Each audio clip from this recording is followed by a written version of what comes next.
Assalamualaikum warahmatullahi wabarakatuh. Para so'imin waso'imat dimanapun kita berada, semoga Allah Subhanahu wa Ta'ala memberikan kita lapis-lapis keberkahan di bulan Ramadan yang penuh barokah dan diturunkannya Al-Quran. Pada video kali ini kami akan berbagi tema cinta dan ikhlas. Kaum muslimin yang sedang menjalankan ibadah saum Ramadan dimanapun semuanya berada, cinta sering diartikan dengan sesuatu yang menyenangkan, sesuatu yang membahagiakan. Di sini kita tidak bercerita tentang cintanya Romeo dan Juliet atau Qais dan Laila. Saya akan mengambil makna cinta dari bukunya The Art of Loving karya Erich Fromm. Cinta adalah kata kerja mencintai. Mencintai bermakna memberi tanpa pamrih, memberi sesuatu tanpa berharap yang kita berikan akan kembali dalam bentuk lain. Itulah cinta. Apabila kita memberi dengan pamrih, artinya adalah pedagang. Bukan itu.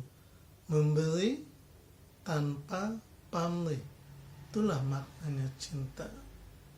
Ketika kita memberi tanpa pamrih, maka kita benar-benar kaya, benar-benar hidup, dan sungguh bermanfaat untuk orang lain. Itulah makna cinta. Ketika kita mencintai istri kita, mencintai anak kita, mencintai orang lain, itu karena Allah Subhanahu wa Ta'ala. Biarlah, cukuplah Allah yang membalas kebaikan kita, karena hanya Allah lah yang tak pernah mengecewakan harapan seorang hambanya. Mungkin itulah yang dimaksud dengan cinta yang sesungguhnya, cinta karena ikhlas. Banyak orang memaknai ikhlas dengan arti ketika kita melakukan sesuatu, hati kita terasa ringan. Maknanya, ketika kita melakukan sesuatu, hati kita berat, itu enggak ikhlas. Saya juga memiliki persepsi lama tentang arti ikhlas seperti itu. Namun ternyata persepsi tersebut tidaklah benar. Hal ini berdasarkan Quran surat Al-Baqarah ayat 216, ketika Allah Subhanahu wa Ta'ala memerintahkan Rasulullah SAW dan para sahabat untuk berperang. Apakah para sahabat yang dijamin masuk surga melakukannya dengan hati yang ringan? Tentu tidak. Karena secara fitrah perang itu tidak disukai oleh manusia. Begitu juga sahabat.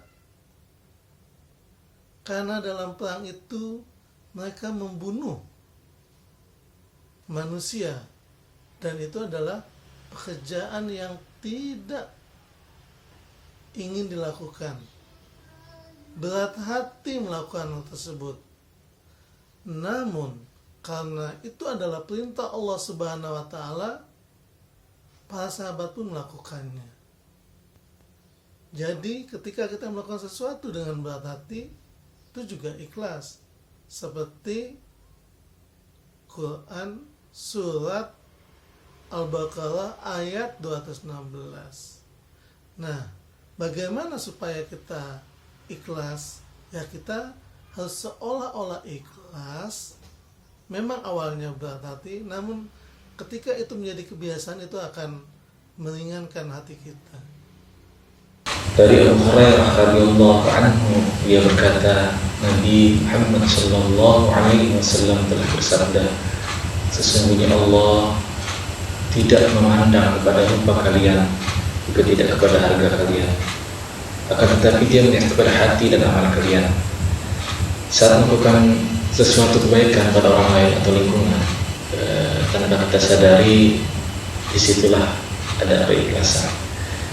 Ikhlas tidak menginginkan pujian atau bahkan sekadar ingin diketahui orang lain. Sebaliknya, jika masih ingin kebaikan kita diketahui atau ditiru orang lain, itu namanya belum ikhlas. Saya rasa ikhlas itu let's go. Kunci kata ikhlas ada pada pengertian bahwa segala kebaikan yang kita lakukan untuk sebuah kekuatan transendental di luar manusia. Jadi lakukan saja tanpa perlu ada embel-embel lain. Maka dari itu ikhlas itu pengertian secara positif, mengandung aktivitas aktif seseorang untuk memberi dan melakukan kebaikan lebih baik tanpa agenda apapun balik.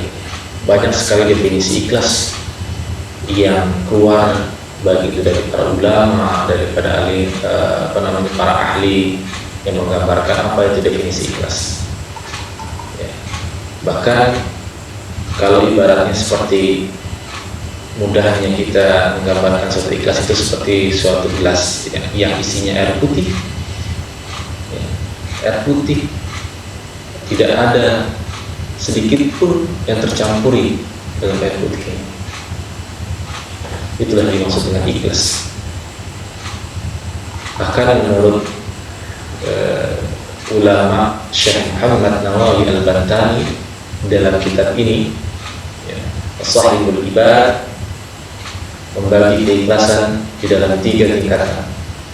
Yang pertama, tingkatan ikhlas yang paling tinggi adalah membersihkan perbuatan dari manusia, dari makhluk, di mana tidak ada yang diinginkan dengan ibadah selain menuruti firman Allah dan melakukan hak hambaan, bukan mencari perhatian makhluk manusia berupa cinta, pujian, harta dan sebagainya. Itu tingkat yang pertama. Tingkat yang kedua, melakukan perbuatan karena Allah agar diberi bagian-bagian akhirat, seperti misalnya semoga dijauhkan dari siksa api neraka dan dimasukkan ke dalam surga dan menikmati berbagai macam kelezatannya. Ini ikhlas tingkatan kedua menurut Al-Imam An-Nawawi Al-Bantani. Dan tingkat ikhlas yang ketiga yang terakhir menurut beliau adalah melakukan perbuatan karena Allah Ta'ala agar diberi bagian duniawi seperti kelapangan rezeki, terhindar dari hal-hal yang menyakitkan. Nah, selain dari 3 motivasi yang tadi saya sebutkan, riya adalah perbuatan tercela. Memang sangat sulit untuk mewujudkan satu ikhlas ini.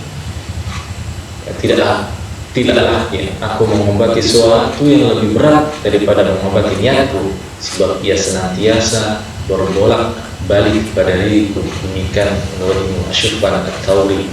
Ya. Bahkan Rasulullah mengajarkan di dalam doanya, ya muqallibal qulub tsabbit qalbi ala dinik, ya Allah ya Rabb, yang membolak-balikan hati, teguhkan hatiku pada agamamu. Belajarlah niat, karena niat lebih penting daripada amal.